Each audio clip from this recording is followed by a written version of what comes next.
अवधूत चिंतन श्री गुरुदेव दत्त श्री स्वामी समर्थ जय जय स्वामी समर्थ। नमस्कार भक्तांनो, या आमच्या नवीन माहितीमध्ये मी आपले खूप खूप मनापासून स्वागत करते। मित्रांनो, हे बघा 8 मार्च रोजी आहे महाशिवरात्र। मित्रांनो, ही महाशिवरात्र अतिशय 300 वर्षानंतर हे खूप चांगले योग घडून आलेले आहे। मित्रांनो, शुभ योग घडून आलेले आहे। मित्रांनो, या शुभ योगावरती आपल्याला काय करायचं आहे हे बघा। मित्रांनो, 300 वर्षानंतर हे शुभ योग घडून आलेले आहे। ह्या 300 वर्षानंतर या शुभ वेळेवर आपल्याला शिवरात्रीच्या दिवशी हे शुभ 3 झाडे लावायचे आहे। मित्रांनो, हे शुभ 3 झाडे जर आपण घरामध्ये लावले तर वर्षभर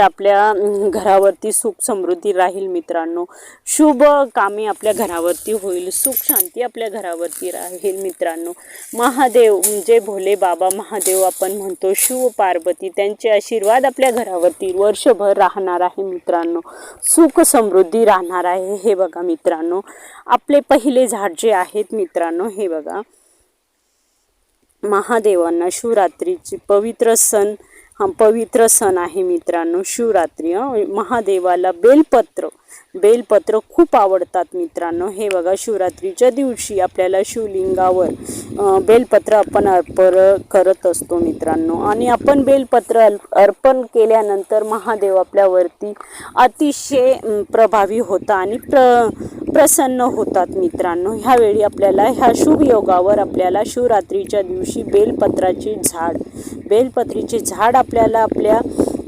घरावरती म्हणजे घराजवळ लावायचे आहे। मित्रांनो, हे बघा हे शुभ काम आपल्याला शिवरात्रीच्या दिवशी करायचे आहे।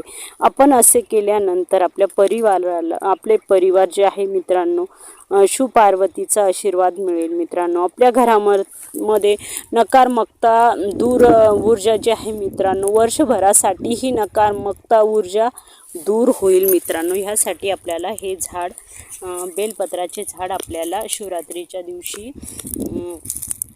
लावायचे आहे। मित्रांनो, हे बघा, आणि दुसरे झाड जे आहे मित्रांनो, हे बघा दुसरे झाड आपल्याला काय करायचे आहे हे बघा। आपले महाशिवरात्रीला आपण धोत्रा जे असतो मित्रांनो, हे बघा पण महाशिवरात्रीच्या पूजेमध्ये शिवलिंगावर धोत्रा महादेव म्हणजे भोले बाबा जे आहे त्यांना अतिशय धोत्रा हा झाड खूप प्रिय आहे। हे फूल खूप प्रिय आहे मित्रांनो, त्यामुळे आपण हे धोत्रा जे फूल असतो ते महादेवांना आपण अर्पण करत असतो। मित्रांनो, म्हणूनच आपल्याला काय करायचे आहे, ज्योतिषी शास्त्रानुसार शिवरात्रीच्या दिवशी धोत्र्याचे रोप आपल्याला घरामध्ये लावायचे आहे।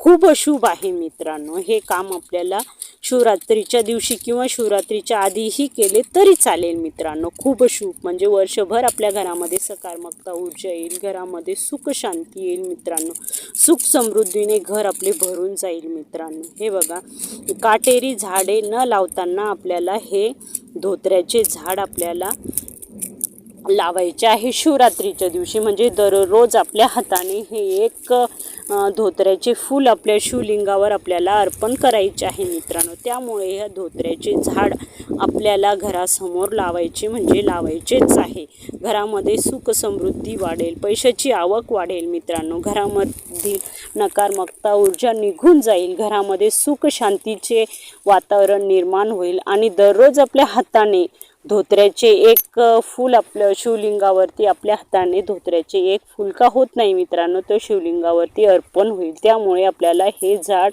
या शुभ योगावर लावायचे म्हणजे लावायचे आहे। मित्रांनो, हे बघा तिसरे झाड जे आहेत काय करायचे आहे आपल्याला महाशिवरात्रीच्या दिवशी घरामध्ये आपल्याला काय करायचे आहे हे बघा। ज्योतिषी शास्त्रानुसार आपल्याला खूप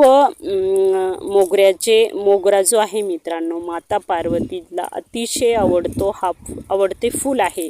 अशा परिस्थितीमध्ये जर आपण घरात मोगऱ्याचे रोप किंवा मोगऱ्याचे झाड जर लावले मित्रांनो, तर माता पार्वतीच्या सोबत भगवान शिवाचाही आशीर्वाद आपल्याला मिळेल आणि विवाहिक जीवन आपले पती पत्नी विवाहिक जीवनामध्ये आपल्याला आनंदाचे वातावरण घरामध्ये वर्षभर राहील। मित्रांनो, हे बघा पती पत्नीमधील जो दुरावा आहे मित्रांनो तो दूर होईल। त्यांच्यामध्ये भांडणं होत असेल ते भांडणं घरामध्ये होणार नाही मित्रांनो, त्यामुळे आपल्याला हे झाड शिवरात्रीच्या दिवशी लावायची म्हणजे लावायचेच आहे. या शुभ योगावर हे शुभ काम आपल्याला करायचे आहे मित्रांनो.